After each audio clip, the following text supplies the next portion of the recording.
Hello, it's Samantha back with Rising Advocacy. I just want to talk about mental health support for people with disabilities today. Recap of the last podcast, we shared my personal journey as a self-advocate, discussed ideas to support young adults with disabilities, life skills, and self-care. We did the SCAT bus idea for accessible transportation. We talked about increasing program funding and eligibility of age, and emphasis on working together for lasting change.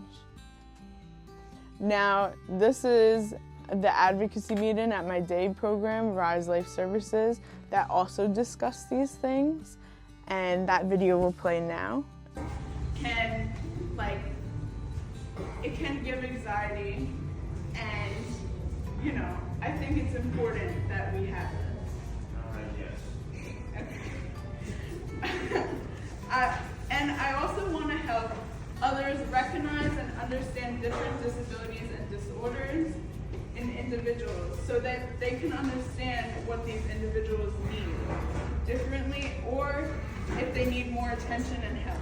I want to show others the type of world that myself and others around me live in every day, and how we can all function and thrive together by helping and understanding one another. I also wanted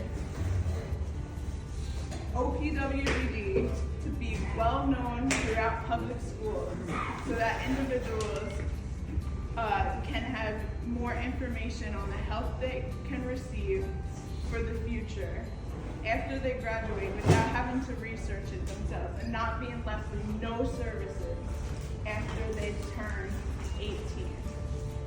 It took me 2 years to start receiving services from OPWDD.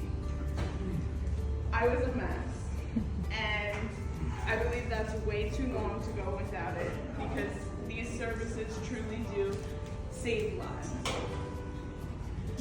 Employment services, it took me 9 months for the employment services to reach out to me.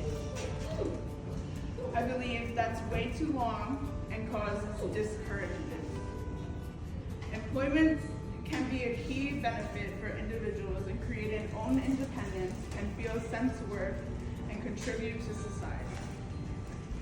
And I would like for services like day programs and housing to incorporate self-care and uplifting topics, so people can feel very good about themselves, because I did notice I used to struggle with self-doubt and self-worth, as I feel many disabled people do struggle with.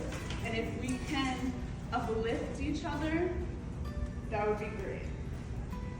Age limits. This is an important one for me.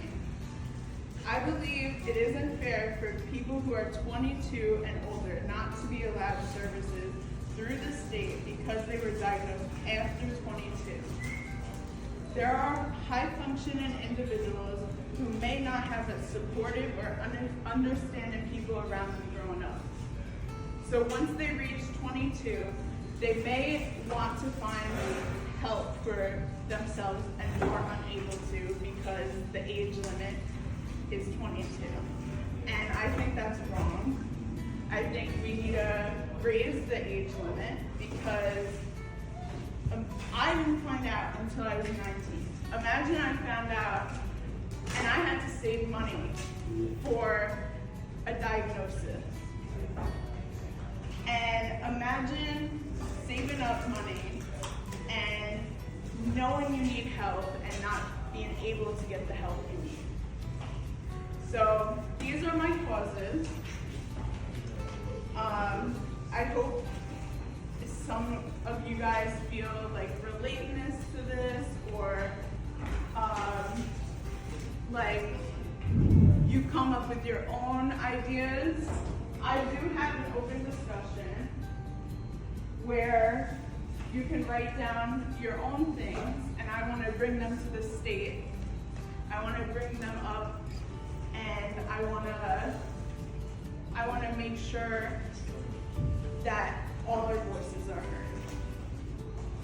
Okay?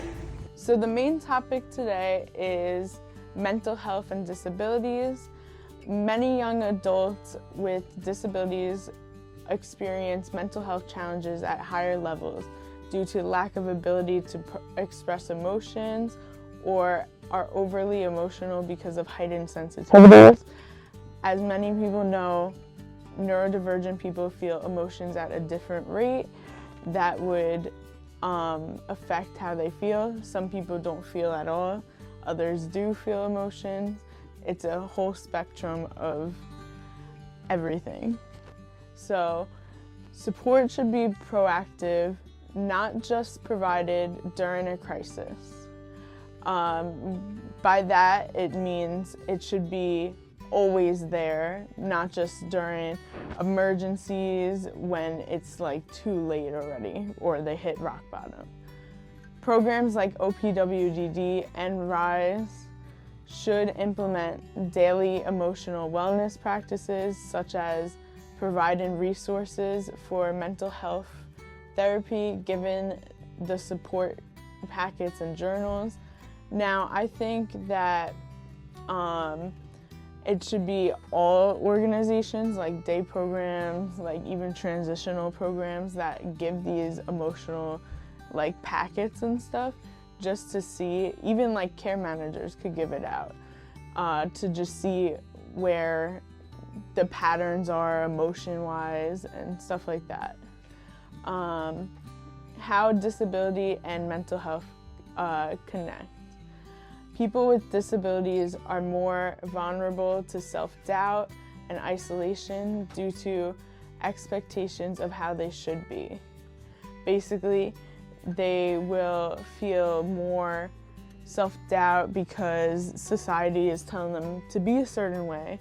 A lot of the time, society is like, well, if you're disabled, you should be like this, which is not right, but it also kind of gets people with disabilities in their head. Chronic stress and emotional regulation issues due to heightened sensitivity and functionality. So a lot of people with disabilities tend to have, like, not all of them have emotional regulation issues, but a lot of them do because they feel like emotions heightened, or they feel like certain things that may be minor to other people may be bigger to them, which is totally okay. They're valid to feel that way. I feel that way too sometimes, you know?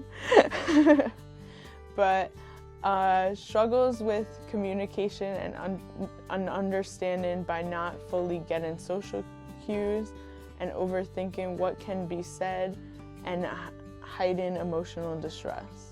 So the miscommunication could heighten their emotional distress and make it harder for them to communicate, even like social cues. Like there's been times where I miss social cues before it happens, but it can be very frustrating for individuals, especially at different ends of the spectrum. Dual impact.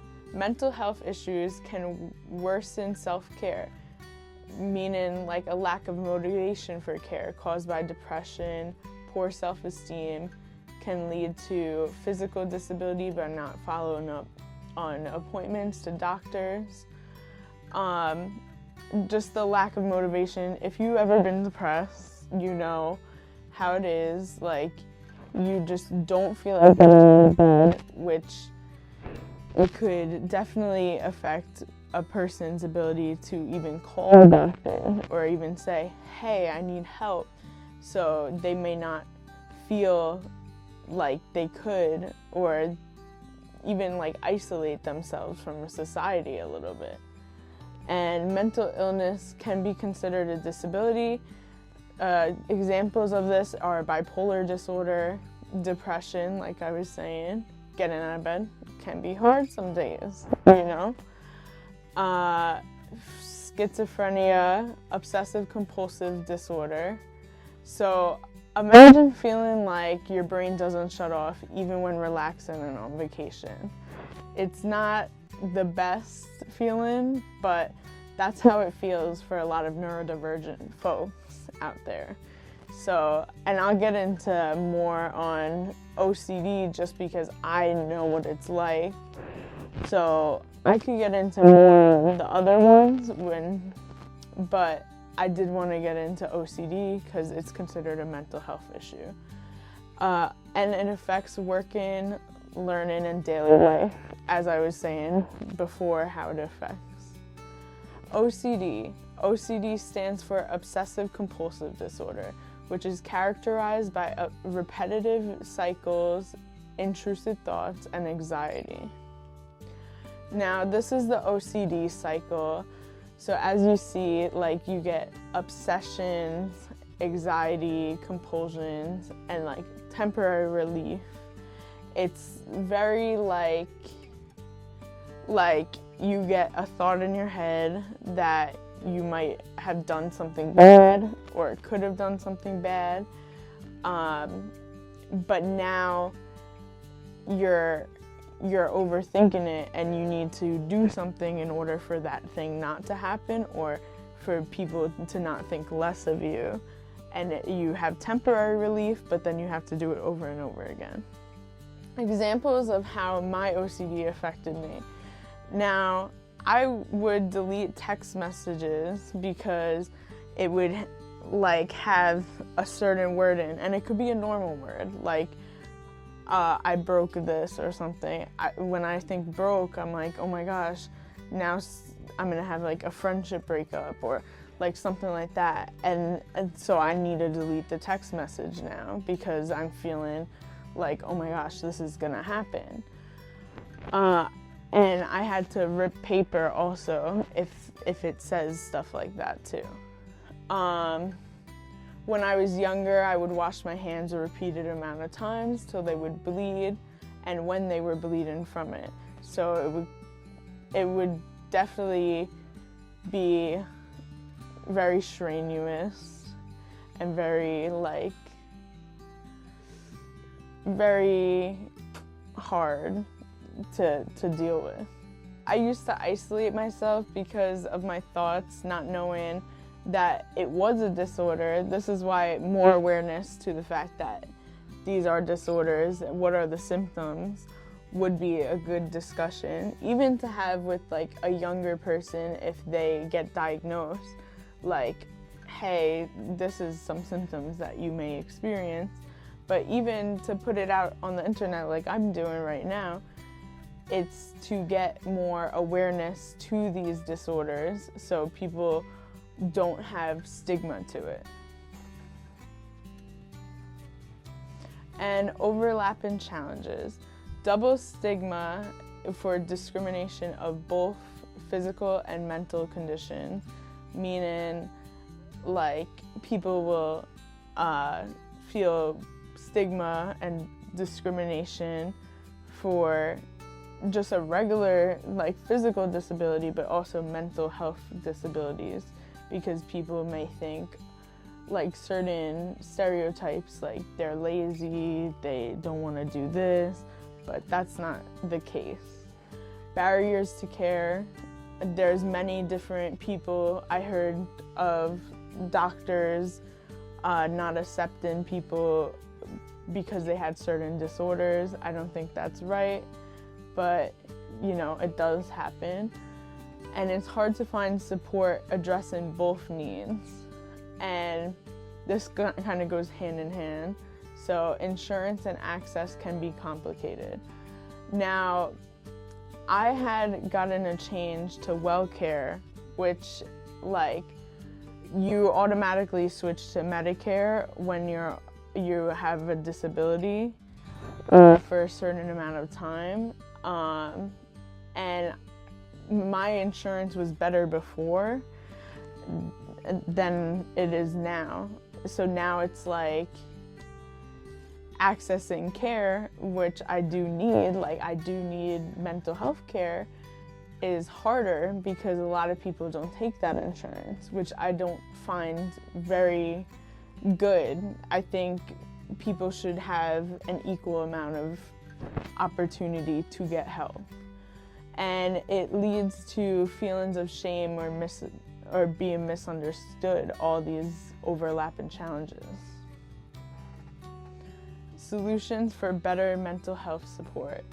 Like I was saying, daily emotional worksheets to identify patterns, especially in programs, especially in transition places. Group check-ins to talk about how people feel. I think this would be beneficial in any environment, to be honest, whether it's work or like school or anything like that. Free online training for staff and families. It should be like a mandatory training where they could understand more about the individuals, and rather than just like jump into things. AAC, which is augmentative and alternative communication tools, like speech tablets for nonverbal individuals. So the nonverbal individuals can also communicate their needs and their emotions. Free mental health hotlines and in-house counselors. I think that would be very beneficial because a lot of people just need to talk or vent. Just like your average folk, like they need to talk to. And better mental health in residences. Residences should monitor emotional well-being just like physical health. Staff should not dismiss behavioral signs of distress. Like if someone's having a behavior, maybe there's a reason for it. Search for the reason instead of just being like you're punished because of it. Nighttime support. On-call emotional care can make a big difference. Maybe like they're having an episode at night, they're struggling, they can't go to sleep. Maybe it would be good to check in with someone. And open discussion. So this is the time to type in the comments. What are ways you've seen mental health supported well, maybe not so well? What could help you feel more emotionally safe every day? And how could we help others better understand your needs or needs of others, honestly? So type in the comments, let me know, and I'll see you in the next video. Bye.